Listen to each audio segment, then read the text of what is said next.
शाहजहां के बारे में हम पढ़ रहे थे, इसी के बारे में आज हम कंप्लीट करेंगे।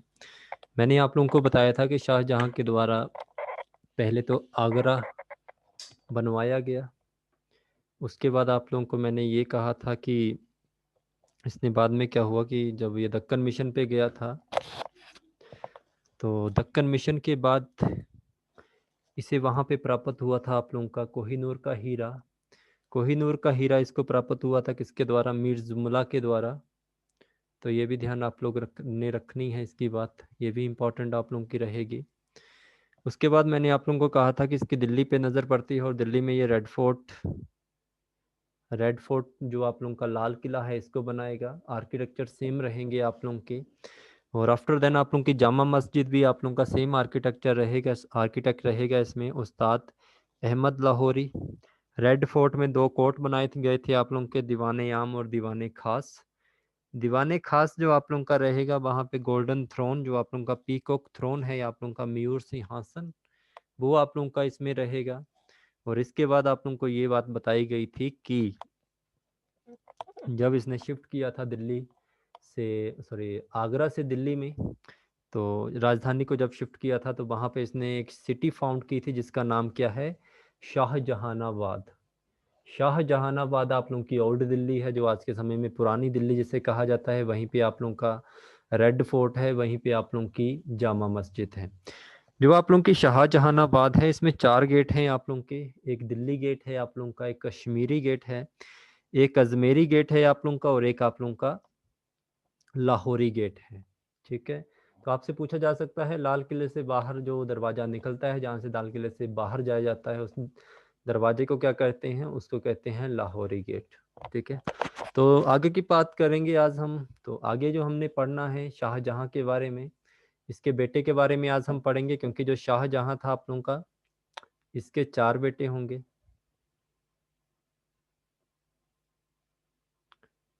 4 बेटे होंगे, जिसमें से एक का नाम होगा औरंगजेब। औरंगजेब जो आप लोगों का होगा, इसको इसने सूबेदार बनाया था अहमदनगर गुजरात का।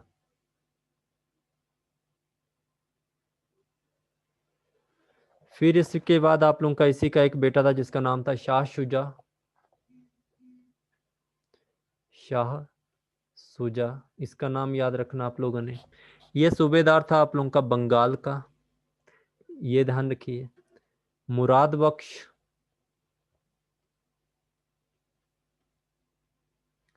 मुराद बख्श आप लोगों का कहाँ का था? ये गुजरात का था सूबेदार। और उसका भाई ऊपर वाला औरंगजेब आप लोगों का अहमदनगर गुजरात में ही पड़ता है ये। फिर एक था आप लोगों का दारा शिको, उत्तर भारत का सूबेदार था ये। कुछ भी पूछेंगे इनमें से तो याद रखना आप लोगों ने, इम्पोर्टेंट है। इसके बाद क्या होता है आप लोगों का, इसके जो 2 बेटे होंगे, जिसके में से एक का नाम था शाह शुजा और एक का नाम था मुराद बख्श। इन्होंने अपने पिता के खिलाफ विद्रोह किया और अपने आप को क्या कर दिया? इंडिपेंडेंट घोषित कर दिया, स्वतंत्र, अपने आप को स्वतंत्र घोषित किया। ठीक है। तो फिर आप लोगों का याद रखेंगे आप लोग कि क्या होता है यहाँ पे। आप लोगों की लड़ाई शुरू होगी किस लिए? अब यहाँ पे गृह युद्ध शुरू होने वाले हैं, क्योंकि शाहजहां आप लोगों का बूढ़ा हो रहा है। बूढ़ा होने के साथ साथ इसने जितनी भी मुगलों की संपत्ति थी, खजाना था, उसको लगा दिया था किसके ऊपर? बिल्डिंगें बनाने में। एक तरफ लाल किला, दूसरी तरफ जामा मस्जिद, तीसरी तरफ आप लोगों का शाहजहानाबाद, और चौथी तरफ आप लोगों का कौन सा? आगरा का किला। यहीं पे इसने क्या किया था? पूरी करेंसी जितनी भी थी, जितना खजाना था, सबके सबको क्या किया था? लुटा दिया था। ओके। अब बात आती है यहाँ पे नेक्स्ट सक्सेसर बनाया जाता है, अगला शासक कौन बनेगा? मुगल बादशाह। तो नेक्स्ट मुगल बादशाह आप लोगों का बनाया जाएगा यहाँ पे, उसके बारे में याद रखना। इसका नाम क्या होगा? दारा शिको। दारा शिको को जो आप लोगों का शाहजहां है, ये क्या करता है? अपॉइंट कर देता है कि अब से ये बनेगा दुनिया का भारत का नया मुगल बादशाह दारा शिको। दारा शिको पे यही क्वेश्चन आएगा, मिनी अकबर के नाम से किसे जानते हैं? क्योंकि ये पर्सन काफ़ी अच्छा था, सेक्युलरिज्म में विश्वास करता था, तो मिनी अकबर के नाम से जाना जाएगा। बस यहीं से शुरुआत होती है आप लोगों की होम वॉर की, जिसे आप लोग जानते हैं गृह युद्ध। यहीं से शुरुआत होगी आप लोगों के गृह युद्ध की। ठीक है, उत्तराधिकारी के लिए जो आप लोगों के युद्ध लड़े जाते हैं वो आप लोगों के 1657 में लड़े जाएंगे, बैटल फॉर सक्सेसरशिप।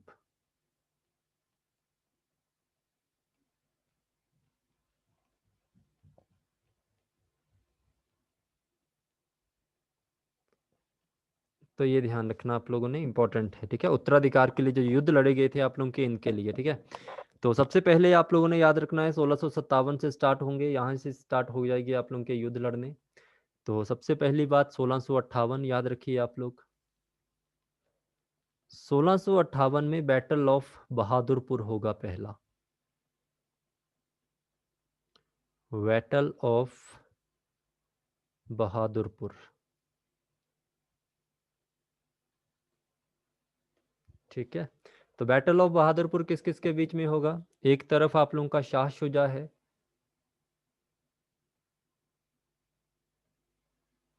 और दूसरी तरफ आप लोगों का कौन होगा?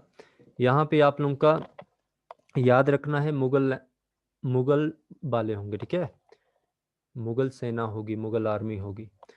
शाह शुजा है एक तरफ, दूसरी तरफ मुगल आर्मी है, अपने ही बंदे अपने आपस में लड़ रहे हैं। तो रॉयल आर्मी ऑफ मुगल होगा यहाँ पे, आप लोगों ने याद रखना है। अगर आप लोगों को क्वेश्चन पूछा जाए तो हमेशा ध्यान रखना आप लोगों ने, रॉयल आर्मी ऑफ मुगल, ऐसा भी पूछा गया है आप लोगों को। तो रॉयल आर्मी ऑफ मुगल की तरफ से कौन लड़ने आ रहा है यहाँ पे? शाहजहां के द्वारा भेजा गया है यहाँ पे। तो जय सिंह होगा आप लोगों का। ठीक है, जय सिंह। और दूसरी तरफ आप लोगों का इसके साथ दे रहा होगा सुलेमान शिको, सुलेमान शिको। तो क्यों लड़ाई होगी? क्योंकि आप लोगों का जो शाह शुजा है उसने अपने आप को क्या किया है? इंडिपेंडेंट घोषित किया है। ठीक है, इसीलिए। आगे की बात करते हैं हम। तो इसमें क्या होता है, शाह शुजा आप लोगों का हारेगा और ये बंदे जीत जाएंगे इस लड़ाई को। फिर क्या होगा यहाँ पे, आगे की बात फिर से स्टार्ट होगी। फिर 1658 में एक और लड़ाई होगी। अब ये लड़ाई किस में होगी आप लोगों ने? तो ये याद रखना आप लोगों ने, मध्य प्रदेश में धर्मात जमा जगह पे होगी, धर्मात जगह, DHARMAT, धर्मात। ठीक है, तो बैटल ऑफ धर्मात कहा जाता है इसको, बैटल ऑफ धर्मात। तो बैटल ऑफ धर्मात किस किस के बीच में होती है ये भी ध्यान रखिए आप लोग। बैटल ऑफ धर्मात होगी आप लोगों की। अब यहाँ पे क्या होगा, यहाँ से आप लोगों ने बात समझनी है। जो आप लोगों का औरंगजेब होगा, औरंगजेब जो आप लोगों का होगा वो थोड़ा सा दिमाग लगाता है कि मेरा ये वाला भाई तो करनी शुरू कर दी है, और एक ऐसे बंदे को दिल्ली के सल्तनत पे बिठा दिया गया है जो एक तरह का धार्मिक है। ये तो अकबर की तरह सबका भला करेगा और किसी के बारे में कुछ ऐसा नहीं कहेगा। तो यहाँ पे जो आप लोगों का औरंगजेब है वो सोचता है कि क्यों ना इस मौके का फायदा उठाए और यहाँ पे पूरी एक प्लानिंग के साथ गेम खेली जाए। तो फिर यहाँ पे क्या होता है आप लोगों का, ये अकबर अपने छोटे भाई को मिलता है, सॉरी अकबर नहीं, औरंगजेब। औरंगजेब जो आप लोगों का होगा, ये अपने भाई के साथ मिलता है और इसे कहता है कि क्यों ना हम दोनों लड़ाई करें, और सत्ता अगर मेरे हाथ में आएगी तो 50% मैं तुझे दे दूंगा। तो इसका छोटा भाई जो होता है वो भी बात मान जाता है, जिसका नाम होता है मुराद बख्श। तो मुराद बख्श और आप लोगों के औरंगजेब निकल पड़ते हैं अपने पिता के खिलाफ। तो औरंगजेब के साथ होगा आप लोगों का मुराद बख्श, औरंगजेब के साथ होगा आप लोगों का मुराद बख्श। ठीक है, और इधर तरफ कौन कौन से पर्सन होंगे? वही आप लोगों की रॉयल मुगल आर्मी। तो उसका भी आप लोगों ने नाम याद रखना है, रॉयल मुगल आर्मी। इस बार इसकी तरफ से कौन कौन लड़ने आएंगे? एक होगा कासिम खान, और दूसरे होंगे आप लोगों के जसवंत, इसके साथ जसवंत। ठीक है, ये जसवंत जो आप लोगों का जसवंत सिंह होगा, ये जोधपुर का राजा होता है। ओके, तो इसका भी आप लोगों ने नाम याद रखना है। अब यहाँ पे क्या होता है, औरंगजेब आप लोगों का काफी माइंडेड पर्सन होता है और बहुत बहादुर पर्सन है। दोनों मिलके जीत जाते हैं और ये बंदे हार जाते हैं। ठीक है, तो ये भी ध्यान रखना आप लोगों ने। तो आपसे अगर कुछ भी पूछा जाए तो इस बैटल ऑफ धर्मात के बारे में पूछा जा सकता है आप लोगों को, तो इसको भी आप लोगों ने ध्यान रखना है। ओके जी, तो ये ध्यान रखेंगे आप लोग। इसके बाद क्या होता है, फिर से एक लड़ाई होगी यहाँ पे। और इस लड़ाई में क्या क्या होने वाला है ये भी देखो। 1658 में ही एक और लड़ाई लड़ेंगे यहाँ पे। ओके, तो 1658 में एक लड़ाई होगी, बैटल ऑफ एमपी। ठीक है, 1628 में मध्य प्रदेश में एक लड़ाई होगी, जैसे आप लोग बैटल ऑफ में एमपी भी मध्य प्रदेश भी कहते हैं, बट फिर भी आप लोगों ने याद रखना है एग्जैक्ट नेम आप लोगों को जो पूछा जाता है वो बैटल ऑफ समूगढ़ आता है। Battle of Samugarh. तो बैटल ऑफ समूगढ़ है जो आप लोगों का, वो क्या है? तो बैटल ऑफ समूगढ़ मध्य प्रदेश की एक लोकेशन है जहां पे ये लड़ाई लड़ी जाएगी। कौन कौन होंगे इसमें? ठीक है, औरंगजेब फिर से आ जाता है लड़ने। भाई इसका साथ दे ही रहा है इसका, उसका नाम क्या है? मुराद बख्श। मुराद बख्श। इस बार रॉयल आर्मी की तरफ से दारा शिको आएगा, ये भी ध्यान रखना। दारा शिको जो नवाब बना हुआ है इस समय, दारा शिको हारेगा और ये बंदे जीतेंगे। अब ये क्या करते हैं, अपने बड़े भाई को, जो इनका भाई होता है, उसको क्या करेंगे, बंदी बनाएंगे और घेरा ढाल देंगे यहाँ पे आगरा फोर्ट के बाद। ठीक है, तो जैसे ही घेरा डालेंगे और आप लोगों के शाहजहां को जब इस बारे में पता चलेगा तो शाहजहां इसके लिए संधि प्रस्ताव भेजता है।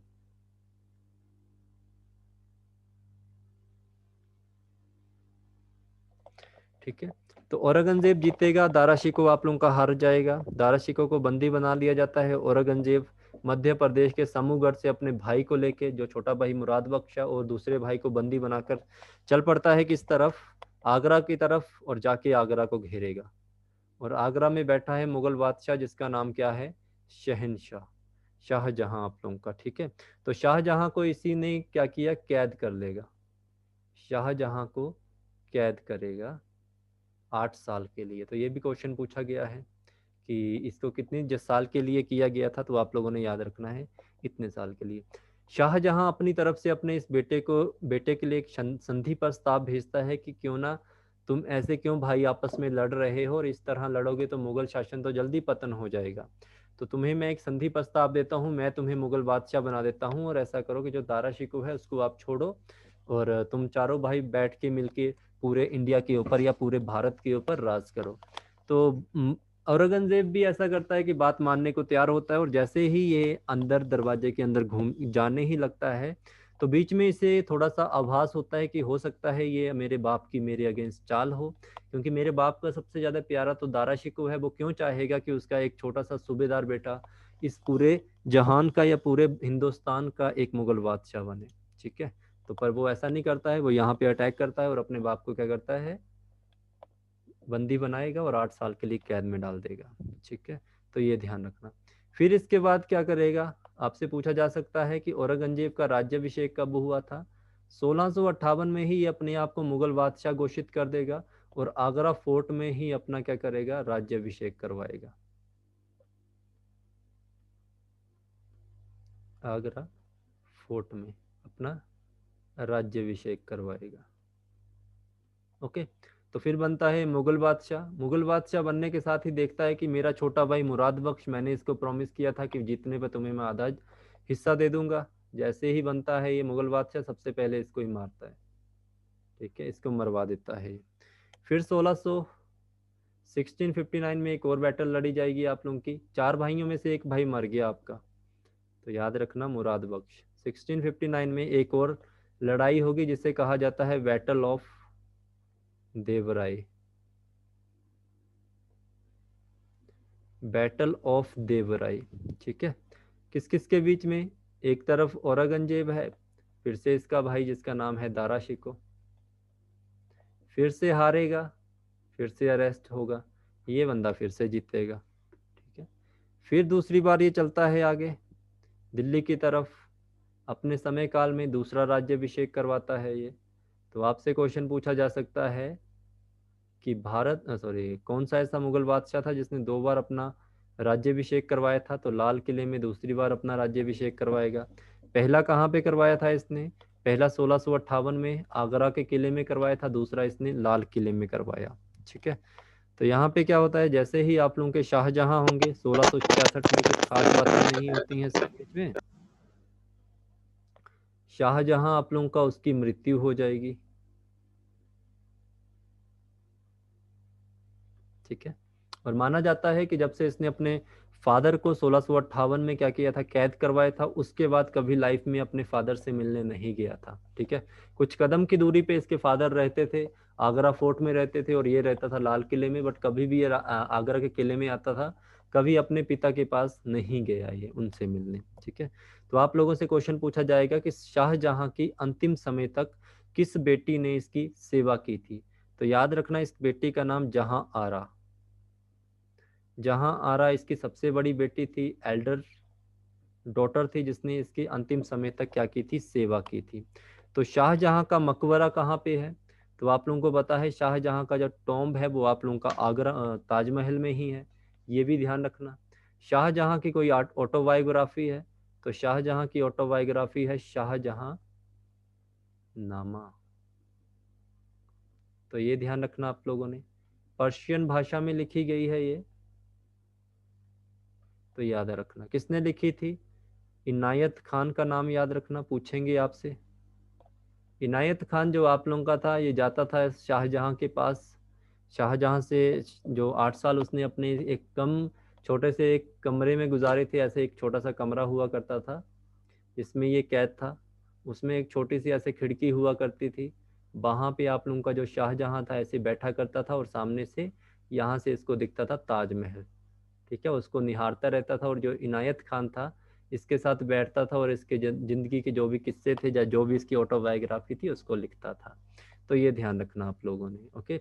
आपसे पूछा जाएगा मेडिवल हिस्ट्री का सबसे स्ट्रॉन्गेस्ट कौन सा था आप लोगों का, मुगल बादशाह, तो आप लोगों का सबसे स्ट्रॉन्गेस्ट तो आपका औरंगजेब भी था। ठीक है। वो जो आप लोगों का दूसरा था जिसका नाम अकबर था, वो आप लोगों का दयालु किस्म का भी था। ठीक है, इसलिए उसको महान कहा जाता है, और ये क्रूर शासक के बीच में भी आता है। अब हम पढ़ेंगे यहाँ से किसके बारे में, औरंगजेब के बारे में। बस 1707 तक पहुंच जाएंगे, औरंगजेब खत्म तो मेडिवल हिस्ट्री भी आप लोगों की इसके साथ खत्म हो जाती है। 1658 में आगरा के किले में इसने अपना राज्याभिषेक करवाया, 1659 में इसने लाल किले में करवाया, और 1707 में इसकी मृत्यु होती है। काफी लंबे समय तक जिएगा, कम से कम 82 85+ ईयर तक जिएगा ये बंदा। ठीक है। आपसे पूछा जाएगा लॉन्गेस्ट पीरियड कौन सा आप लोगों का मुगल बादशाह था, तो लॉन्गेस्ट रूलिंग पीरियड इसी बंदे का रहा था, औरंगजेब का। ठीक है। पैदा कब हुआ था आप लोगों का, 1618 में ये पैदा हुआ था। कहाँ पे हुआ था, उज्जैन में हुआ था, दोहाद नामक स्थान पर। ठीक है। पढ़ा लिखा ये था आप लोगों का।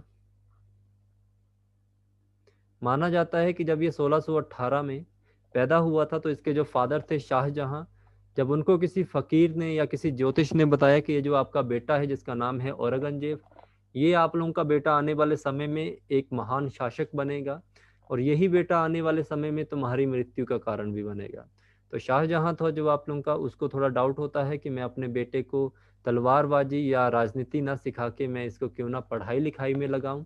तो इसके आधा बचपन जो आप लोगों का था वो पढ़ाई लिखाई में लिखा था, इसलिए इसको कहा जाता है पढ़ा लिखा बादशाह, मुगल बादशाह। ठीक है। कुरान शरीफ इसको पूरी याद थी, कुरान शरीफ जो आप लोगों की थी पूरी बंदे को याद थी, एक एक लाइन याद थी, इसलिए इसको कहा जाता है कट्टर शासक। तो ये क्वेश्चन पूछा जाए कट्टर शासक के नाम से कौन सा प्रसिद्ध था, तो यही भाई साहब प्रसिद्ध थे आप लोगों के। इसके बाद आप लोगों का कट्टर शासक होने के साथ साथ ये एक तरह का जिंदा पीर ही माना जाता था, इसे जिंदा पीर भी कहलाया है ये आप लोगों का, क्योंकि एक तरह से कुरान शरीफ की पूरी नॉलेज, पढ़ा लिखा होने के बाद एक मुस्लिम वंश के लिए एक अच्छी बात है कि एक कट्टर शासक था, तो इसीलिए इसको जिंदा पीर कहा गया है। 1637 ईस्वी में इस बंदे की शादी होगी, किससे शादी करेगा, दिलराज बानो बेगम के साथ, दिलराज बानो बेगम से इसकी शादी होगी। ठीक है। और यही इतिहास में फेमस है रविया बीबी के नाम से, राविया बीवी के नाम से ये फेमस है। ठीक है। तो आप लोगों से क्वेश्चन पूछा जाता है टॉम्ब ऑफ बीवी कहाँ पे है, पूछा गया क्वेश्चन है ये। टॉम्ब ऑफ बीवी आप लोगों ने याद रखना है औरंगाबाद महाराष्ट्र में।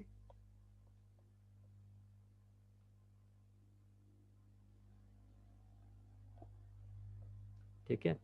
पर कहा जाता है कि जो टॉम्ब ऑफ बीवी है आप लोगों का, ये ताजमहल की एक तरह की नकल है, डुप्लीकेट ताजमहल क्या कहा जाता है। ताजमहल देखने में जितना सुंदर है और टॉम्ब ऑफ बीवी उतनी ही देखने में क्या है, बदसूरत है।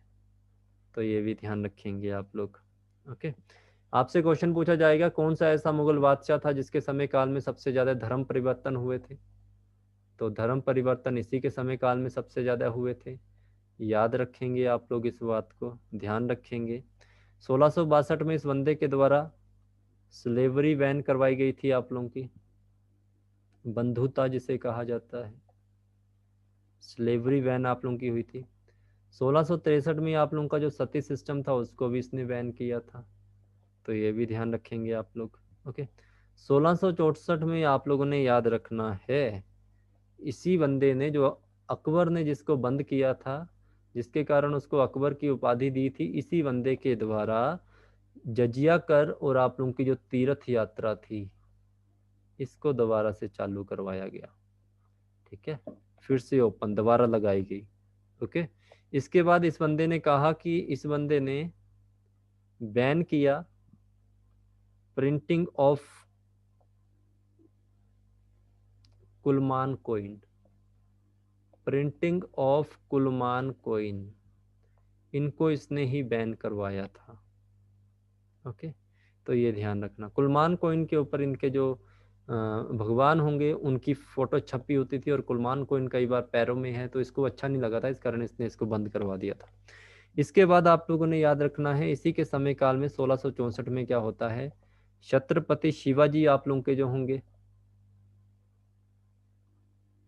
ये करेंगे कहाँ पे लूट, सूरत में। सूरत मुगलों का एक बंदरगाह प्रसिद्ध हुआ करता था, तो वहीं पे इसने लूट की थी, सूरत में। ठीक है, इसके अलावा और कुछ 1664 में हुआ था, तो इसने तंबाकू बैन करवा दिया था, तंबाकू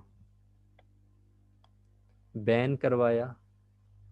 शराब जो लिक्कर होगी आप लोगों की उसको भी बैन करवाया इसने। ओके, और इसके बाद इस बंदे ने और भी चीज़ों को बैन करवाया, जिसमें आप लोगों की गैम्बलिंग होगी, जुआ खेलना जिसे कहते हैं, इसको भी इसके द्वारा क्या किया गया, बैन करवा दिया गया।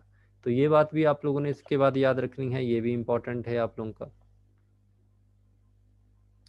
और कुछ इम्पोर्टेंट है इसकी लाइफ का, इसकी इम्पोर्टेंट है ये, आप लोगों ने याद रखना है 1664 में जब सूरत में आप लोगों की लूट की जाती है, इसमें बंदरगाह पर मुगलों की, तो इस चीज़ को सॉल्यूशन करने के लिए छत्रपति शिवाजी के लिए पास 1665 में एक अपना जो इनका चीफ आर्मी कमांडर होगा जिसका नाम होगा जय सिंह, जय सिंह को ये भेजेगा कहाँ पे, अटैक करने के लिए ऑन शिवाजी। ठीक है, औरंगजेब एक महान शासक था, वो ऐसे नहीं लड़ता था कि हर किसी के साथ उलझ जाए, हर किसी के पीछे पड़ जाए। इसको लगता था कि जिस बंदे के साथ मुझे लड़ना चाहिए उसी के पास जाता था। मतलब कहने का कि जिसको लगता था कि ये बंदा स्ट्रोंग है आप लोगों का, इसके साथ लड़ाई करना ही अच्छा है और इसको मेरे सेनापति वगैरह हरा नहीं सकते हैं, तो इसके लिए जो शिवाजी हैं आप लोगों के, इनको ये कुछ खास नहीं मानता था। इनके लिए कोई बड़ी बात नहीं थी कि शिवाजी बहुत महान इंसान है, क्योंकि शिवाजी इसके जो जय सिंह था उसके ही अटैक से हार गया था, तो इसके साथ लड़ता तो शिवाजी का तो क्या हाल होना था। ठीक है, तो ये भी चीज़ आप लोगों ने थोड़ी सी ध्यान रखनी है। ये चीज़ आप लोगों को तब काम आएगी अगर आप लोग यूपीएससी वगैरह काम में पढ़ोगे तब। ठीक है, तब आती है ये काम में। फिर है आप लोगों की 1665 में ही ट्रिटी ऑफ पुरंदर होगी। तो ट्रिटी ऑफ पुरंदर किस किस के बीच में होगी, तो ट्रिटी ऑफ पुरंदर आप लोगों की शिवाजी के बीच में होगी, शिवाजी के साथ साथ आप लोगों ने याद रखना है जय सिंह के बीच में होगी। ठीक है, जय सिंह सेनापति जिसने अटैक किया था और हराया था शिवाजी को। तो ट्रिटी ऑफ पुरंदर में ये कहा जाता है आप लोगों का कि शिवाजी जो आप लोगों के होंगे और इनका जो बेटा होगा जिसका नाम है संभाजी। ठीक है, इन दोनों को अरेस्ट करके कहाँ लेके जाया जाएगा, इनको अरेस्ट किया जाएगा और इनको दिल्ली दरबार में पेश होने के लिए बुलाया। दिल्ली दरबार में पेश होने के बाद इनको अरेस्ट कर लिया जाता है और इनको रखा जाता है जयपुर भवन में, जो आप लोगों का आगरा में है। तो ये क्वेश्चन पूछा गया है, जयपुर भवन कहाँ पे है, आप लोगों का आगरा में होगा ये। ठीक है, फिर क्या होता है आप लोगों का 1.5 साल या 1.5 वर्ष तक जो आप लोगों के शिवाजी हैं और आप लोगों के संभाजी हैं, ये किसी तरह से भाग जाते हैं इसकी कैद से, तो ये भी ध्यान रखना। ठीक है, तो ट्रीटी ऑफ पुरंदर जो आप लोगों की होगी वो जय सिंह के बीच में और शिवाजी के बीच में होती है, और इसमें ये कहा जाता है कि शिवाजी ने जितने भी सूरत में से जितने भी किलों के ऊपर अधिकार किया है वो सारे किनको दे देगी, मुगलों को वापस कर देगी। और शिवाजी एक बार उनको दरबार में पेश होना पड़ेगा, किनके समक्ष, आप लोगों के औरंगजेब के समक्ष। ठीक है, फिर शिवाजी जब यहाँ से छूटते हैं तो ये फिर से एक लूट करते हैं। यहाँ पे कौन सी लूट करेंगे, सेकंड लूट ऑफ सूरत, तो ये ध्यान रखना आप लोगों ने। ठीक है, तो सेकंड लूट, इसने आपसे क्वेश्चन पूछा जाता है आप लोगों का कि शिवाजी के द्वारा कितनी बार लूटा गया था। एक तो 1665 में लूटा गया था और दूसरी बार 1670 में सूरत बंदरगाह को लूटा था। ठीक है, जब शिवाजी का चैप्टर पढ़ाऊंगा तो डिटेल में बात करेंगे इसके ऊपर। फिर क्या होगा आगे, औरंगजेब की बात कर रहे हैं तो इसी को डिस्कस करते हैं ज़्यादा। 1668 में ये क्या करता है, आप लोगों से क्वेश्चन पूछा जाएगा, सभी हिंदू त्योहारों को बैन करने वाला या प्रोहिबिटेड करने वाला कौन सा मुगल बादशाह था। तो ये आप लोगों का औरंगजेब था। इसने सीधे सीधे बैन कर दिया कि आज से कोई भी हिंदू किसी तरह का कोई भी त्योहार नहीं मनाएगा, क्योंकि जब ये गद्दी पे बैठा था इसने सीधी सी बात कही थी कि मैं हिंदू धर्म को ख़त्म करके रहूँगा, और शिवाजी ने दूसरी तरफ कही थी कि मैं इन भारत देश से मैं मुगलों का वंश खत्म करके रहूँगा। इसलिए शिवाजी इसकी मेन मेन जगहों के ऊपर अटैक करते थे। ठीक है, तो इसने प्रोहिबिटेड कर दिया, ये याद रखना। ओके, आपसे क्वेश्चन पूछा जाएगा कि किस मुगल बादशाह के द्वारा भारत के या हिंदुओं के 3 प्रमुख टेम्पल, जो 3 फेमस टेम्पल हैं, उनको टोटल तोड़ दिया गया था। तो याद रखना आप लोगों ने, सबसे पहले जो इसने 3 हिंदू टेम्पल तोड़े थे, इसमें से एक तो आप लोगों का सोमनाथ है, काफ़ी बार क्वेश्चन पूछा गया है, आप लोगों का गुजरात में है ये। ठीक है, एक है आप लोगों का काशी विश्वनाथ टेम्पल। ठीक है, ये गुजरात में है। जो काशी विश्वनाथ टेम्पल है आप लोगों का,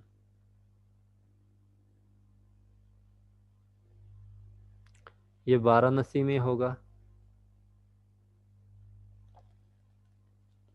फिर होगा आप लोगों का एक केशव राय टेम्पल जो मथुरा में होगा।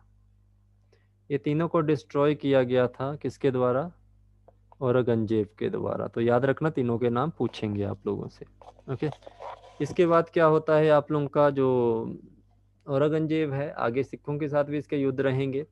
1675 में ये किसको मारेगा, 1675 में सिखों के गुरु हैं जो आप लोगों के, जिनका नाम है 9वें गुरु, गुरु तेग बहादुर, इनकी हत्या करवा देगा ये। ठीक है, कहाँ पे करवाएगा, दिल्ली का शीशगंज, जो आप लोगों का गुरुद्वारा है जो दिल्ली के रेड फोर्ट के सामने, वहाँ पे। तो याद रखना, दिल्ली का जो शीशगंज साहिब है गुरुद्वारा जो दिल्ली में है, इसलिए उसको शीशगंज साहिब कहा जाता है, क्योंकि यहाँ पे गुरु तेग बहादुर की हत्या कर दी गई थी औरंगजेब के द्वारा। ठीक है, तो याद रखना, इम्पोर्टेंट रहेगा आप लोगों का। ओके, 9वें गुरु आप लोगों के ये रहेंगे, और 10वें गुरु गुरु गोविंद सिंह हैं आप लोगों के, तो ये भी ध्यान रखना इनके बारे में। तो मोहम्मद बिन कासिम के द्वारा या फिरोज शाह तुगलक के द्वारा भी इनको मरवाया गया था। फिर 1679 में कुछ इंपॉर्टेंट और चीज़ें होंगी। फिर इसने क्या किया, जजिया कर जो आप लोगों का था फिर से अप्लाई किया इसने, जजिया टैक्स फिर से अप्लाई कर दिया एक बार, ये भी याद रखना। फिर इसके बाद आप लोगों ने याद रखना है कि इसका एक बेटा था, बड़ा बेटा, जिसका नाम था अकबर। तो ये इसी के अगेंस्ट क्या करेगा, रिवॉल्ट करेगा। तो 1681 में आप लोगों का रिवॉल्ट ऑफ अकबर होगा, ये भी इम्पोर्टेंट है, इसको भी आप लोगों ने ध्यान रखना। इस रिवॉल्ट ऑफ अकबर में इसकी मदद कौन करेगा, शांभाजी, जो शिवाजी का बेटा है, वो इसकी मदद करेगा। ठीक है, फिर क्या होगा 1682 में आप लोगों का जो औरंगजेब है, जो यहाँ से निकलेगा और साउथ इंडिया मिशन पे जाएगा। साउथ इंडिया मिशन माना जाता है इसकी ज़िंदगी का आखिरी मिशन था, क्योंकि इसके बाद ये वापस दिल्ली में कभी लौटा ही नहीं। तो ये भी याद रखना है आप लोगों ने। ठीक है, आपसे अगर क्वेश्चन पूछा जाएगा ग्रेव ऑफ औरंगजेब किसको कहा जाता है, तो ग्रेव ऑफ औरंगजेब आप लोगों का जो है वो साउथ इंडिया मिशन को ही कहा जाता है। तो ये ध्यान रखना आप लोगों ने। ठीक है, इसके बाद आप लोगों को और क्या क्वेश्चन पूछे जाएंगे इसके समय काल में कितने इसके सूबे हुआ करते थे? सूबे का मतलब एरिया। 19 + 2 21, 21 सूबे हुआ करते थे इसके, ठीक है। क्योंकि 19 तो इसके पास पहले ही थे। 1686 ईस्वी में आप लोगों का जो बीजापुर है इसको भी ये ऐड करेगा जब ये साउथ इंडिया मिशन पे जाएगा अपने मुगल में एम्पायर में। और 1687 में गोलकुंडा, जो अभी अजय देवगन की मूवी आई थी, उसको भी अपने अंडर कर लेगा, ठीक है। तो ये ध्यान रखना आप लोगों ने, तो ये इम्पोर्टेंट है। आप लोगों ने याद रखना है कि जो औरंगजेब था इसके 4 प्राइम मिनिस्टर थे और प्राइम मिनिस्टर को ही वजीर कहा जाता है। इसमें सबसे ज़्यादा इम्पोर्टेंट जो रहेगा वो आप लोगों का है असद खान। असद खान के ऊपर क्वेश्चन पूछा जाएगा कि मुगल साम्राज्य में सबसे लंबे समय तक वजीर रहने वाला कौन सा बंदा था? तो असद खान 31 साल तक रहा था ये, ठीक है। इसने 31 साल तक दिल्ली को संभाला था। Maximum number of Hindu minister किसके कोर्ट यार्ड में रहे थे, किसके समय काल में रहे थे? तो औरंगजेब के समय काल में सबसे ज्यादा इसके जो मंत्री हुआ करते थे वो सारे आप लोगों के हिंदू ही हुआ करते थे ऑलमोस्ट। 1689 में ये क्या करेगा? 1689 में ये जो बंदा आप लोगों का होगा ये शांभाजी के ऊपर अटैक करेगा। Attack on शांभाजी। शांभाजी जो आप लोगों का होगा इसलिए अटैक करता है क्योंकि इसका जो बेटा होता है अकबर उसकी ये हेल्प करेगा और शांभाजी के पास रहता है ये साउथ में। और अकबर यहाँ से भाग जाएगा और ईरान में चला जाएगा और कहते हैं ईरान में ही अकबर की मृत्यु हो जाएगी। तो ये याद रखना। इसको जब पता चलता है कि ऐसा ऐसा है, शांभाजी इसकी हेल्प कर रहा है, तो शांभाजी को ये क्या करेगा? अरेस्ट करेगा। शांभाजी को ये क्या करेगा? अरेस्ट करेगा, ठीक है। और साथ में जो आप लोगों के शिवाजी होंगे उनकी जो वाइफ थी जिसका नाम था येसुबाई, इनको भी अरेस्ट कर लेगा, ठीक है। तो ये याद रखना आप लोगों ने। इसके बाद कुछ खास इसकी लाइफ नहीं रहते, बुजुर्ग हो जाता है, बूढ़ा हो जाता है। 1707 में औरंगजेब की मृत्यु हो जाती है अहमदनगर में। सॉरी, अहमदनगर आप लोगों का महाराष्ट्र में था, मैं गुजरात कह रहा था ना। अहमदनगर जहाँ का ये सूबेदार हुआ करता था महाराष्ट्र में, वहीं पे इसकी मृत्यु हो जाएगी। तो दफनाया गया इसको कहाँ पे? तो याद रखना है इसको दफनाया गया था महाराष्ट्र के दौलताबाद में। दौलताबाद में इसको अपनाया गया था, ओके। अगर आपसे पूछा जाए औरंगजेब की बायोग्राफी का क्या नाम है? द बायोग्राफी ऑफ औरंगजेब को जाना जाता है आलमगीर नामा।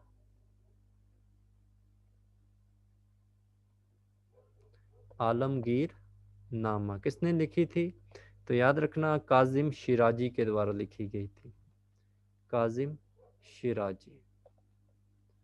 तो मुगल साम्राज्य का सबसे बड़ा सूर्य था जो आप लोगों का, उसका अस्त हो चुका था क्योंकि औरंगजेब की मृत्यु हो जाएगी और यहीं से हमारा पढ़ना स्टार्ट हो जाएगा 1707 से लेके 1857, जो पीरियड कहलाता है आप लोगों का डाउनफॉल पीरियड ऑफ मुगल्स, जो हम कल करेंगे स्टार्ट करना। 2 दिन में हो जाएगा आप लोगों का मेडिवल हिस्ट्री, क्योंकि ये जो बाकी सब जितने भी आएंगे ऐसे ही होंगे, कुछ लाइफ में लड़ाइयाँ तो लड़ते नहीं होंगे, छोटे मोटे बंदे हैं, क्वेश्चन कम पूछे जाते हैं, इसलिए इसको 2-3 दिन में कंप्लीट हो जाएगा, ठीक है जी। तो मिलते हैं कल की क्लास में आप लोगों के साथ। Thank you so much, good night.